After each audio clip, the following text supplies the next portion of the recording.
Olá, pessoal. Olá, Gisele, boa noite. Bom, eu vou começar já falando, e aí depois a gente interrompe um pouquinho, né, no fim, para poder fazer considerações e podermos conversar, tudo bem? Assim eu adianto para as pessoas que estão no horário, quem vai assistir depois, tá? Se vocês estiverem me ouvindo, se estiver tudo bem, só confirmar para mim no chat que eu já vejo por aqui, tá bom? Bom, então, essa semana nós vamos falar a respeito de suplementação nutricional. Então, a suplementação nutricional é algo que nos gera muita dúvida. Inclusive, até deixei para compartilhar com vocês a minha suplementação, né? Esse daqui, ó. Esse é o ômega 3. Então, eu gosto muito desse produto. Eu tenho indicado ele já há um tempo já. Mas ele é um produto que atua diretamente na nossa inflamação, assim como outros, igual vocês estão tomando. Chegou picolinato, esse aqui é o cálcio glucarate, o D-glucarate. Deixei também as antioxidantes, então essa aqui, riboflavina, niacina, esse.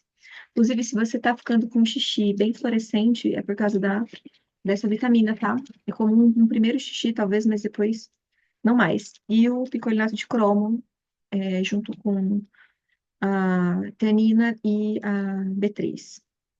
Bom, então vamos lá. Vou falar sobre a suplementação, e aí mas eu vou deixar aberto.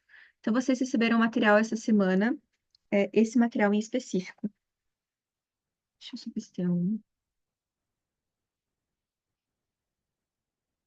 Esse material em específico, que está disponível para você lá. Então, nesse material eu coloquei a respeito do que seria, então, uma indicação para a suplementação.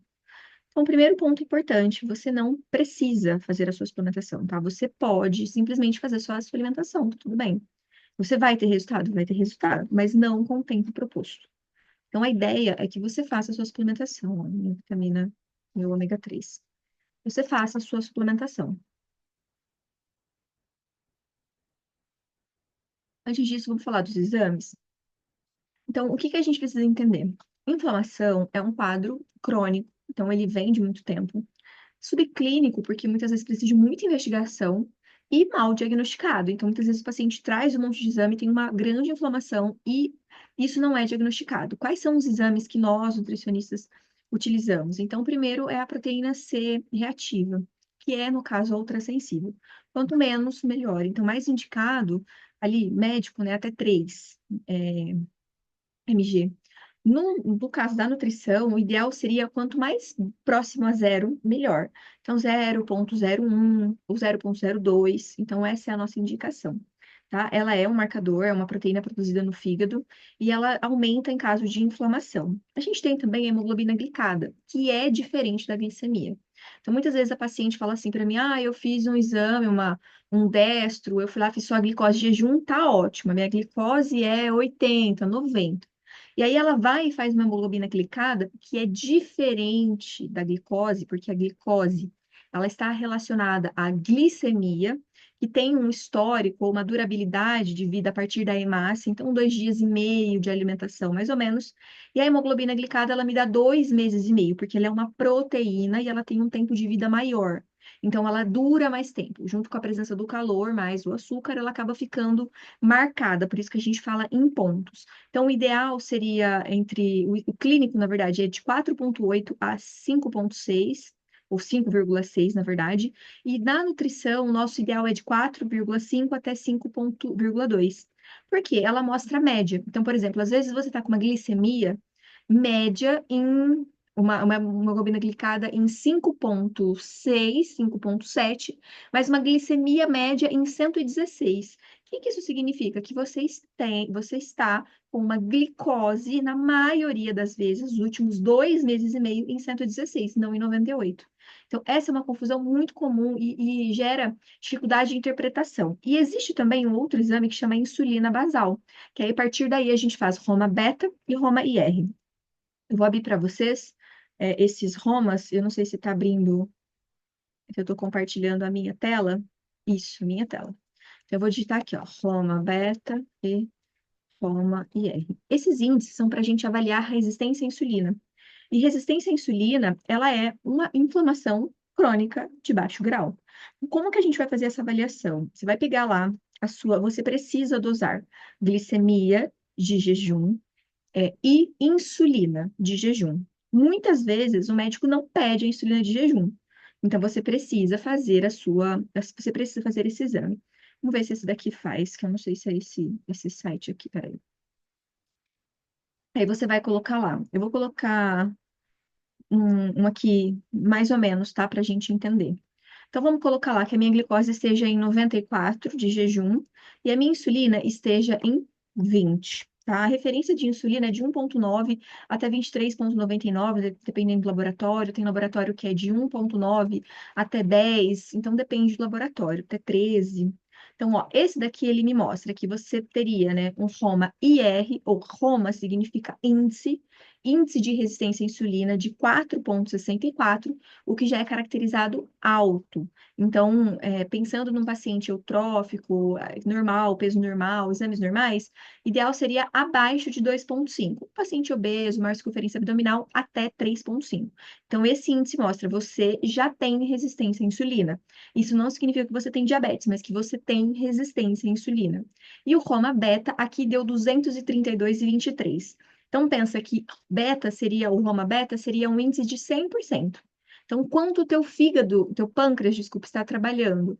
Em 232%. Ele deveria trabalhar em 100%. Isso vai levar ao quê? A uma resistência à insulina e possivelmente a longo prazo uma estafa pancreática, que é o que a gente vê muito na prática. Qual que é o ideal? Roma beta, pela recomendação, pelos marcadores de referência, 164 a 175, para nós, nutrição abaixo de 100. Se você não fez esses exames, se você nunca fez, gente, precisa procurar atendimento nutricional, precisa buscar. Médico eu acho meio complexo, porque às vezes eles não pedem, mas um médico talvez integrativo, que não é uma especialidade, a gente sabe, eu sei disso, mas talvez alguém que possa entender um pouco mais desse ser inteiro, do que ficar só nesses exames básicos esperando que a pessoa desenvolva uma doença ou que ela tenha um quadro mais complicado. Eu vou explicar brevemente aqui sobre a resistência à insulina, tá? Que não é esse o foco, mas para a gente entender um pouco mais de como que isso é mais profundo do que a gente imagina. A resistência à insulina hoje é, sem dúvida, a maior causa de inflamação nas pessoas, pelo menos os que eu atendo, tá? É muito difícil você ver uma pessoa hoje que não tem resistência à insulina em um nível. Embora sem diagnósticos, porque falta, isso é uma carência do meio médico, dessa prevenção, sem entendimento, alguns profissionais mais atualizados dentro da medicina não pedem insulina, não ligam para esses marcadores, mas a gente já tem visto profissionais novos que estão com essa mudança. E o que que a gente entende por resistência? É essa dificuldade da nossa célula metabolizar a glicose, o açúcar, essa dificuldade. Então, o que que acontece? Nós temos um consumo muito maior de carboidratos do que a gente precisa. Até porque a gente tem o alimento que tem muito carboidrato, os que são calorias vazias. E aí a gente tem também a regra alimentar. Então, a gente sempre come mais carboidrato, muitas vezes não associa com uma fonte de fibras ou com proteínas. O que acontece? Na resistência à insulina, aqui está escrito pré-diabetes, mas isso é um termo, porque a resistência à insulina é uma inflamação crônica que atinge todos os órgãos, mas não por perda de função, mas exacerbação. Então, por exemplo, quando eu tenho resistência à insulina e minha insulina está um pouco mais alta, de 7,33 ali até 10, o que que vai acontecer? Eu não vou ter um excesso, eu não vou ter uma complicação de uma função, por exemplo. O excesso de insulina no rim causa o aumento da excreção, uma desregulação nesse ciclo de minerais. Então, essa paciente pode desenvolver, por exemplo, uma hipertensão.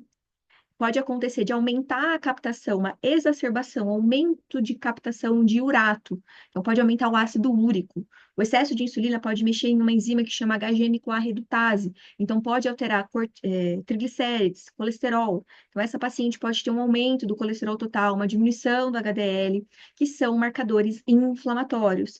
Mas, por exemplo, o excesso de insulina também mexe no nosso eixo das gônadas. Então, no caso da mulher, aumento de gordura, braço, quadril, coxa, síndrome do ovário policístico, insurutismo, que é excesso de pelo, entre outras coisas. Gente, escurecimento, sabe escurecimento?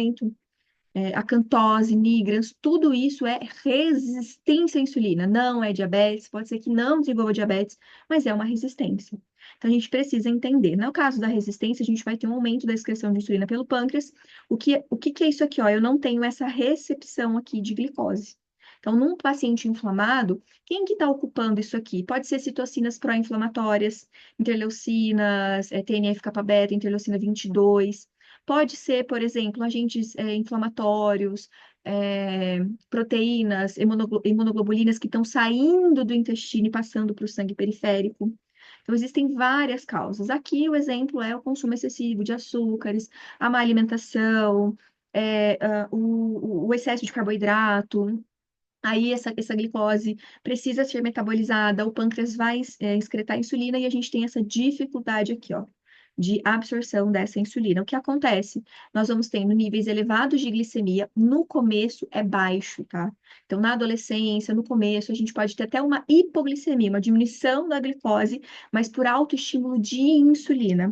Sobrecarga no pâncreas, até que gere uma falha, que a pessoa tenha essa dificuldade, maior absorção de gordura, e uma diminuição da absorção de energia via muscular. Então, um cansaço, uma fadiga, aumento de gordura abdominal, visceral. Pode ter alteração de pressão, excesso de gordura, estetose hepática, excesso, produção excessiva de glicose no fígado. Então, o fígado fica todo gordo, não contente, ele não consegue mais extrapolar, ele começa a juntar e aí pode gerar outros quadros inflamatórios. Risco de doenças renais, então, proteinúria muitas vezes também e a pele escurecida e a acantose, tá? Então, na resistência à insulina, diferentemente da diabetes, nós vamos ter o quê? Um aumento da insulina e uma diminuição da glicemia. Então, por isso que você precisa medir hemoglobina glicada, glicemia, às vezes frutosamida e às vezes até a insulina, às vezes não, sempre a insulina basal. Então, esse é sim, só um adendo, tá? Não é o foco, mas é só um adendo. Então, a gente precisa dosar proteína C reativa, hemoglobina glicada. Outro marcador importante, insulina de jejum.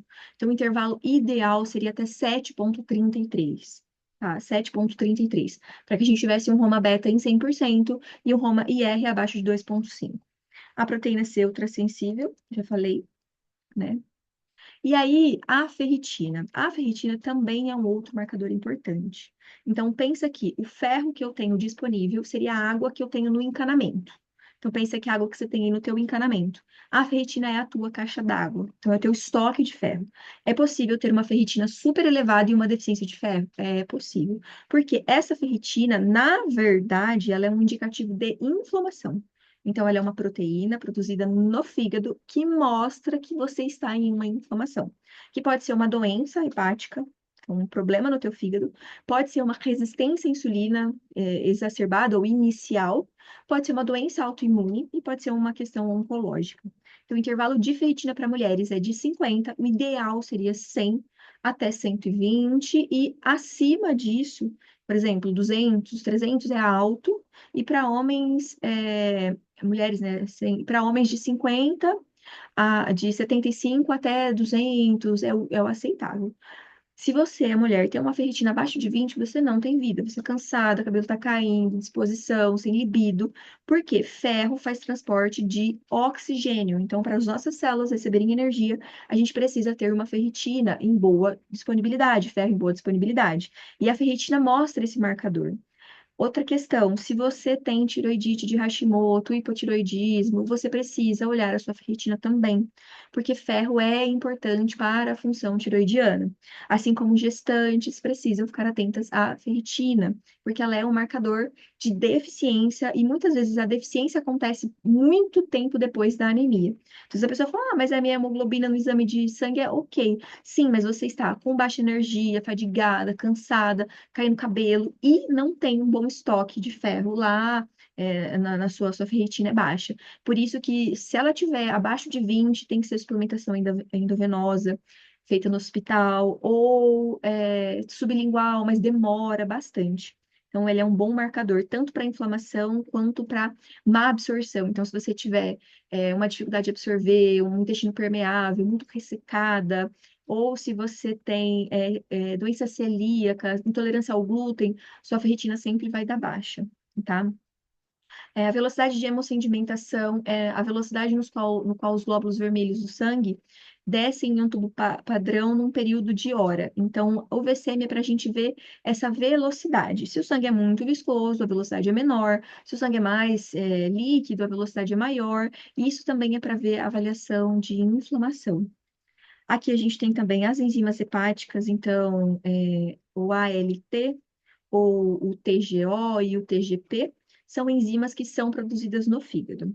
Dentre os valores de referência, o ideal seria de 10, 12 até 26. Abaixo disso, pode ser má absorção, pode ser problemas na vesícula, pode ser má absorção, processos digestivos, e muito acima disso também, pode ser esteatose, pode ser problema no fígado. Por isso que o ideal é você fazer a razão e dar sempre abaixo de 1:1. E o gama-GGT, que é um exame que quase ninguém pede, a gente vê a detoxificação. É uma enzima produzida do fígado, rins e pâncreas, e os níveis elevados podem indicar, às vezes, doença hepática, às vezes por alcoolismo, por vesícula biliar obstruída ou lenta, e às vezes cálculo também. O ideal que você faça é esse exame para você saber, né? Por exemplo, eu já peguei pacientes que vieram de processos de emagrecimento longo, a pessoa fez uma restrição muito grande, veio para mim, TGO, TGP, ok, e gama-GG tem 180. E a referência até, né, o ideal seria até 26, mas vamos pôr aí 39. 36. E aí ela tinha uma deficiência muito grande de complexo B, mas não era só isso, ela estava em um processo de restrição alimentar muito profundo, então ela precisava de nutrientes, o fígado precisava de nutrientes porque o fígado se limpa sozinho, ele se detoxifica, mas ela não tinha, por isso que a gente tem essa fórmula aqui, porque ela estava restringindo calorias e acabou comendo menos, e aí por isso ela teve um gama-GGT muito alto. Então, eu tenho até os resultados, depois, se vocês quiserem, eu compartilho com vocês. Com 90 dias, estabilizou. Filha médica pediu um monte de exame, achou que estava com problema, e na verdade é só desnutrição, má alimentação, obesidade, inflamação, e isso é uma referência. Aqui a gente tem um painel de lipídios. Então, para indicar resistência à insulina, inflamação, colesterol, VLDL, o ideal é importante entre 5 a 30. E o colesterol HDL também, de 55 a 80. E a gente faz a razão. Colesterol total dividido por HDL tem que dar abaixo de 4,5 como razão. O que que acontece? Colesterol total não é uma boa referência. Por quê? Se você for descendente de europeu, se você faz alguma suplementação de hormônios, ou isso é fator etiológico, você vai ter, às vezes, um colesterol HDL alto. Você faz atividade física e, consequentemente, um total também alto. Mas se o seu HDL, ele é dentro dessa referência e o seu total dividido pelo HDL for abaixo de 4,5, tá tudo bem. O que você pode fazer é uma lipoproteína A, que é um outro exame, para você realmente ver se tem muito, se a gordura ela é oxidada, se você precisa tratar dessa parte cardiovascular. Então, é legal a gente entender. Então, acima de inflamação, acima de 100, né, pode indicar uma inflamação crônica também, mesmo sendo HDL. Então, não é quanto mais alto, melhor. Não, não é assim. Outros exames, RDW. O RDW eu vejo a senescência, o envelhecimento das células. O RDW está no hemograma na primeira folha, geralmente embaixo. Então, o intervalo ideal é até 13. Então, se o seu RDL, o RDW, desculpa, é acima de 13,5, 14, já mostra uma senescência, um envelhecimento das suas células. Sugestão de suplementação é coenzima Q10 e o Dimples, desculpa, ou superóxido dismutase, que é um antioxidante muito bom. Então, ele é legal, vale a pena. A homocisteína é um marcador também para inflamação. Se você tiver deficiência de complexo B, em específico de B12, vai dar mascarado. A sua homocisteína vai dar baixa, você vai suplementar B12 e ela vai subir.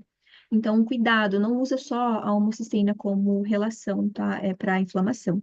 Dificilmente, acho que é mais cardiologista que pede, mas olha com atenção para o complexo B, principalmente para B12. O LDH, os níveis normais também são até 180.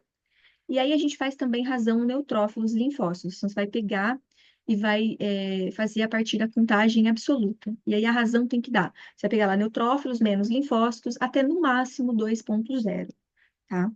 Outra coisa, eosinófilos. Se seus eosinófilos no sangue estão acima de 3, pode ser 4, pode ser parasitose, pode ser verme. Às vezes é legal fazer desparasitação, se você não tem alergia respiratória, é legal, tá? Então, esses são os exames. Não são de praxe, mas são os que a gente geralmente pede dentro da nutrição, que vocês precisam ter pontos de atenção.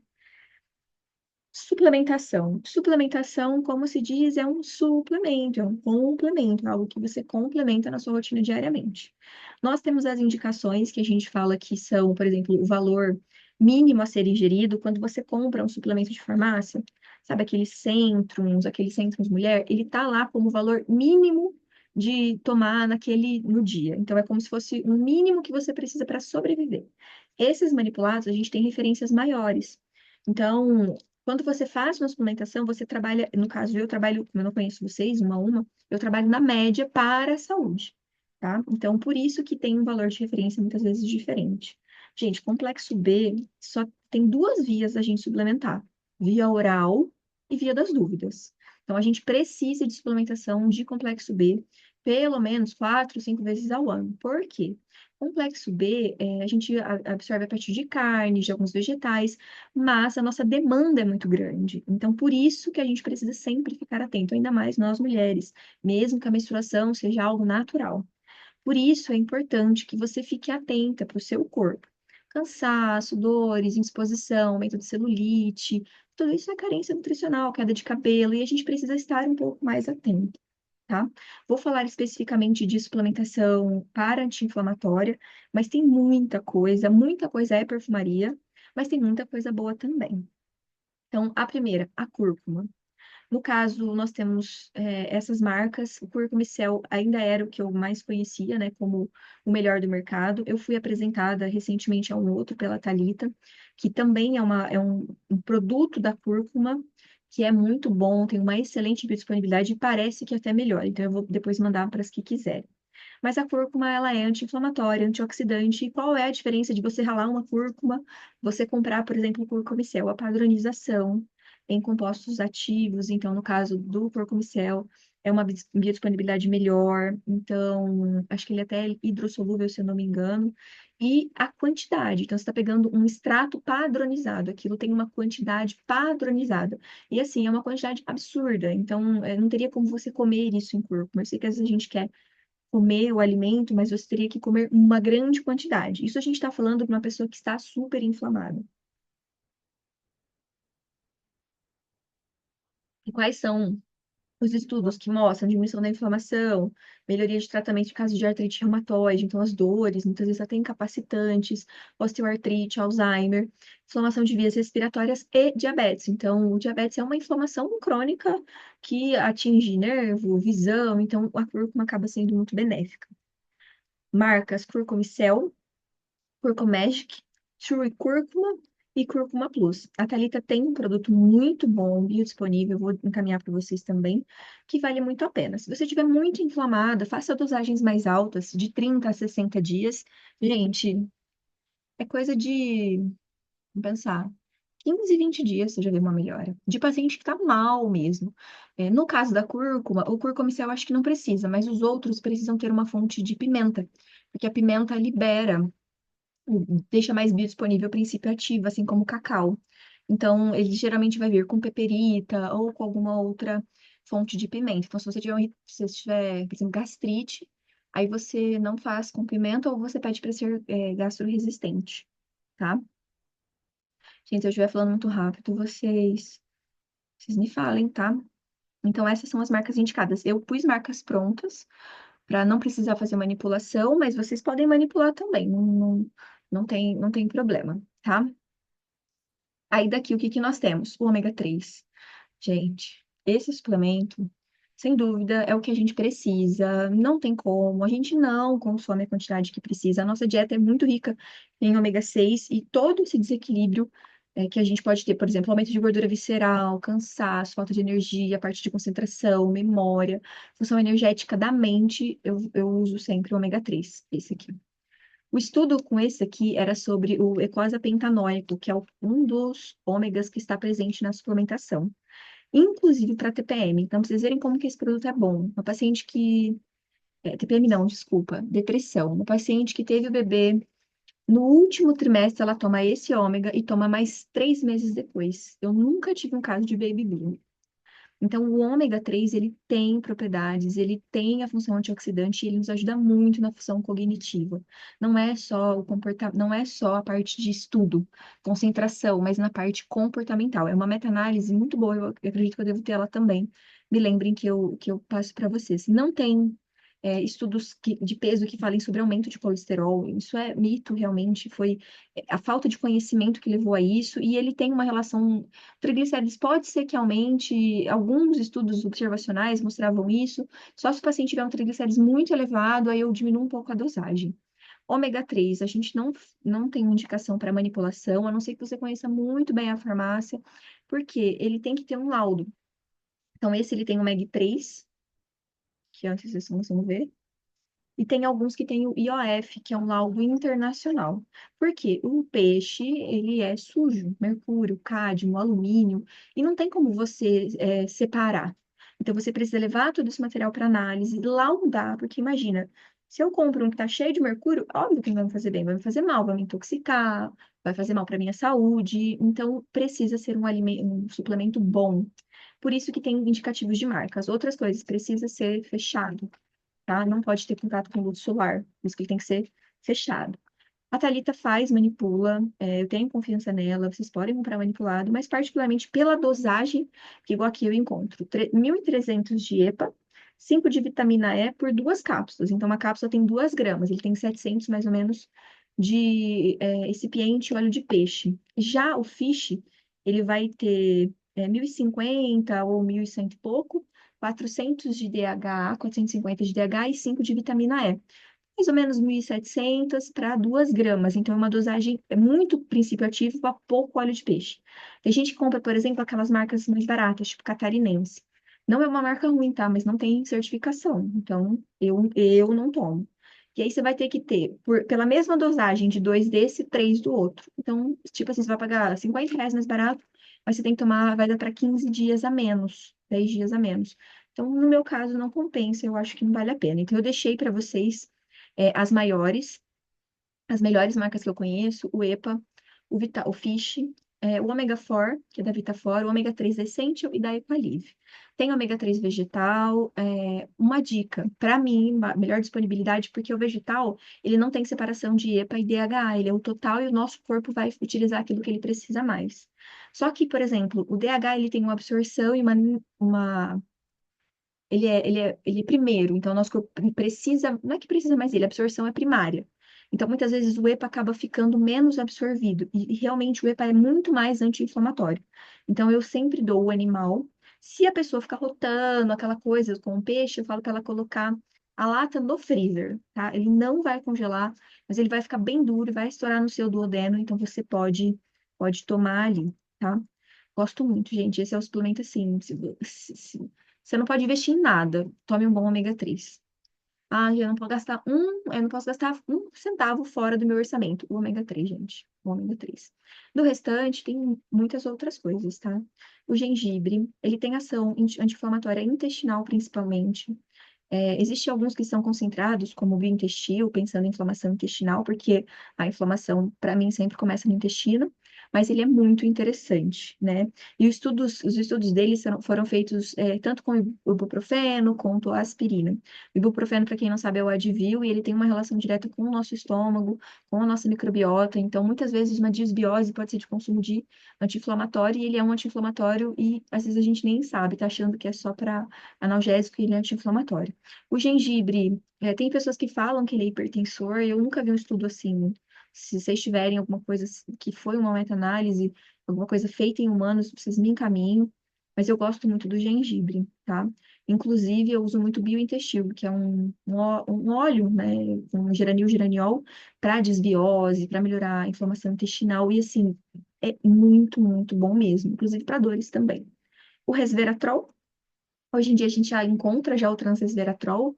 Ele é um antioxidante que é para anti-aging, então para envelhecimento, também para a parte de antioxidante, reduz toda a nossa inflamação, então doenças cardíacas, resistência à insulina, gastrite, colite ulcerativa e todas as condições que são inflamatórias, artrite, osteoartrite, tudo isso. O resveratrol tem o transresveratrol e o resveratrol também.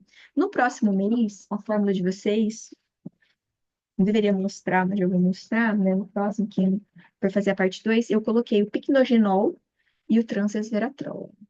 Então, já coloquei esses antioxidantes, porque a gente precisa deles. Gente, antioxidante é necessário, a gente produz muito radical livre, o processo de emagrecimento leva ao aumento de radicais livres, e esses antioxidantes, eles protegem o nosso fígado, o nosso corpo. Então, por isso que a gente precisa utilizar os antioxidantes. Frutas também têm roxas, uvas, amoras, mirtilos e até alimentos de cor roxa também. Mas lembrando que é um ultra concentrado em transresveratrol, né? Gente, eu não sei porque está com essas folhas. Não sei se ficou assim, preciso corrigir. A espirulina é um tipo de alga verde azulada que também é bastante antioxidante. Tem estudos muito importantes para a parte de envelhecimento e principalmente de imunidade, assim como a kelpiodine, que também é muito legal. A única forma que a gente tem de iodo, por exemplo, é no sal. Não sei se vocês sabem, mas o sal é iodado, porque é frutos do mar, alguns tipos de peixes, e a gente não tem esse alimento. Então, por isso que o ideal seria que a gente utilizasse verde escuro, folhas, a própria alga. Por isso que deficiências nutricionais, elas são muito relacionadas à alimentação daquela população, e nós temos como carência nutricional isso. A espirulina você pode comprar, então a Ocean Drops, a Vital Atma, Pura Vida, elas fazem. Para detoxificação, para limpeza hepática, é muito bom. Você pode comprar em casa de produtos naturais, não é a mesma concentração, mas você pode bater num suco, você pode fazer alguma coisa com eles. Ponto negativo, ela tem um cheirinho, né? Óbvio que ela é uma alga, mas ela é importantíssima para a nossa saúde, tá? Eu gosto muito. Ácido alfa-lipoico, muita gente está fazendo suplementação endovenosa com ácido alfa-lipoico. Para mim, ele é um excelente antioxidante, principalmente se você come muito carboidrato, muito doce, muito açúcar. Ele previne o envelhecimento das suas células, ajuda a melhorar, a restaurar níveis de antioxidantes, principalmente como a vitamina C e a vitamina E. E a vitamina E, eu gosto muito dela em gotas ou ela como hormona, que ele tem uma vitamina E que chama alfa-tocotrienol, que é 50 vezes mais eficiente com a própria vitamina E. E aí, assim, gente, tem de todos os preços, tá? Então, eu acho que quanto mais você conseguir mesclar, olhar para sua alimentação, lógico, e colocar esses suplementos, tipo, vai lá e toma 2 meses ácido alfa-lipoico, tá comendo muito doce, muito carboidrato, percebendo o envelhecimento da pele. Toma 3 meses de ácido alfa-lipoico. Aí entrou na menopausa, ou tá sentindo desregulação hormonal, toma hormona, 3, 4 meses. Por isso que é importante que a gente tenha esse tipo de nível de conhecimento, para que a gente possa olhar para o nosso corpo a necessidade e fazer a suplementação. Ele reduz, sim, significativamente o ácido alfa-lipoico, a resistência à insulina, a inflamação, doenças do fígado e outros distúrbios. Também marcadores inflamatórios, principalmente com pacientes com doenças cardíacas. Então, o ácido alfa-lipoico eu gosto demais. Quando você faz soroterapia, para mim, Jéssica, eu não vejo tanta eficiência, porque é uma dosagem suprafisiológica, é um valor exorbitante e muitas vezes fora da realidade dos pacientes. Mas a suplementação oral eu acho uma ótima alternativa. Complexo B. Então, o processo de metilação nós utilizamos em mais de 250 processos bioquímicos no nosso corpo. É como se fosse o ligar e desligar dos nossos genes, e de tudo que a gente precisa dentro das nossas células. Sem que esse processo ocorra adequadamente, vários sistemas em nosso corpo cometeriam erros e estariam sem função, sem função. Esse processo ocorre 1 bilhão de vezes a cada segundo e exerce um papel fundamental na modulação de processos inflamatórios. Para que isso ocorra, é necessário um combustível importante, que no caso é as vitaminas do complexo B. Coloquei para vocês que é muito importante e imprescindível, e os mais interessantes seriam vitaminas que fossem metiladas, como por exemplo, eu coloquei a B6 como hiperidoxal 5-fosfato, a B9 como L-metionina e B12 como adenosil ou hidroxi ou metilcobalamina ou metil B12, tá? A parte mais, por exemplo, fertilidade, sempre metilcobalamina, nunca tomar ácido fólico. Eu vi, eu não sei se é verdade, tá? Mas eu vou fazer um adendo que parece que a Rede Globo falou sobre fertilidade esses dias para trás e sugeriu tomar metilfolato, ácido fólico. Ácido fólico não é biodisponível, não tem uma boa absorção e o ideal é metilfolato. Tá bom? Então, não compre. Cianocobalamina eu também não suplemento, por mais que seja dosagem baixa, para mim ela é tóxica, então eu suplemento sempre metilcobalamina. B12, se você tem deficiência, precisa olhar sua digestão, tá? Talvez falte ácido clorídrico, vitamina HCl e sempre sublingual. Paciente que está com baixa B12. B12 é bem complicado também no entendimento do exame. Porque às vezes você vai lá e toma uma coisa que contém a biotina. Ou não, você está com uma baixa absorção de B12, mas você come carne. Então, o exame de sangue vai estar lá, B12 próximo de 700, mas aí você olha o tamanho da sua hemácia, o seu VCM, ele vai estar lá em 92. Então, a hemácia está maior, já está com uma deficiência, provavelmente nutricional, mas está mascarando ou por uma suplementação, ou porque ela não está sendo absorvida corretamente, porque para ser absorvida precisa do que a gente chama de fator intrínseco. Então, minha sugestão pessoal faça talvez ácido metilmalônico ou suplemente. Quem toma glifage tem deficiência de B12 e de complexo B, então precisa suplementar para sempre, porque eles competem e o glifage ganha. Algumas marcas, B-Complex da Essential Nutrition, B50 da No Nutrition, BioB da Farmácia Central e Complexo B da Ocean Drops. Vitamina C, acima de 1 grama, ela pode levar pedra no rim, então, acima de 500 miligramas, tá? E a gente compra 1 grama no mercado, na farmácia, onde você quiser. Então, o máximo é sempre 500 miligramas revestidas, tá? O consumo de vitamina C tem que ser diário, porém a gente sabe que ela tem um importante papel no antioxidante. Então, eu sempre suplemento, tá? Geralmente eu coloco quercetina, vitamina C, ou ela quelada com magnésio, ascorbato de magnésio, ascorbato de potássio, quercetina e glutationa reduzida. Então, eu faço um combinho com vitamina C, mas você pode comprar uma de 500 miligramas revestida que já vai ser o suficiente, tá?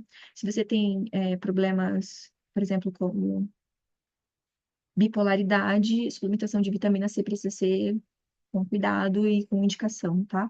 Porque pode desencadear surtos. Então, é bem complicado. A coenzima Q10, para mim, é a mais importante. A gente tem suplementos que ajudam a nossa produção endógena de coenzima Q10, mas ela é importante para a longevidade, para a saúde, para a fertilidade, para todos os processos. Ela tem relação direta com o desempenho das nossas células e ela fornece energia para o coração, músculo, para os nossos órgãos, melhora o envelhecimento celular e energia mitocondrial e reduz o estresse oxidativo. Deixei as marcas da Essential Nutrition, Vitafor, Pura Vida, tem as líquidas também, são muito legais. E quando você está muito inflamada, com muitas dores, minha sugestão é tomar um Bequinol, da No Nutrition, com a coenzima Q10 por mais ou menos 90 dias, tá? Se você também quer tentar engravidar e tá aí com uma infertilidade subclínica, que, na verdade, para mim é mal investigada, uma boa, tá? Ponto negativo, um Bequinol só importado e é bem inacessível para a maior parte das pessoas. Mas eu acho que vale cada investimento, cada centavo, ainda mais se esse é o sonho da sua vida, né? A quercetina é um flavonoide, é um antioxidante da cebola também, mas em uma quantidade muito grande. Lembre-se que é uma suplementação. Então, ela ajuda na eliminação de radicais livres, danos para nossas células, para o nosso DNA, e ela é muito funcional. E, principalmente, ela tem uma ação anti-inflamatória e anti-histamínica. Então, hoje em dia, a gente tem uma questão que a gente chama de intolerância à histamina. Enxaqueca com vinho, com chocolate, não consegue liberar essa histamina, então dermatite, alteração de comportamento, e a quercetina é um importante antihistamínico. Então, ela ajuda também a prevenção de doenças cardíacas e sintomas alérgicos. Longevidade, senolítico, imunidade, performance física, saúde metabólica e em terapias antialérgicas e anti-inflamatórias também. Deixei a No Nutrition, que é a que eu conheço, e, resumindo, a gente tem muita coisa, tá? Pensando em suplementação, é muita coisa. Precisa fazer suplementação de cálcio, de vitamina A, de vitamina D. A vitamina D, muitas vezes precisa de vitamina A, e vitamina E para ser absorvida.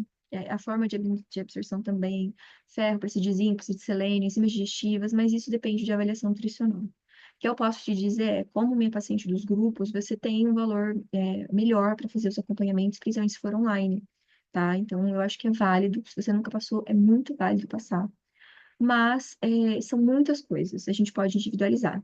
Zinco não é legal tomar acima de 25 miligramas, então é importante que você tome uma dosagem coerente.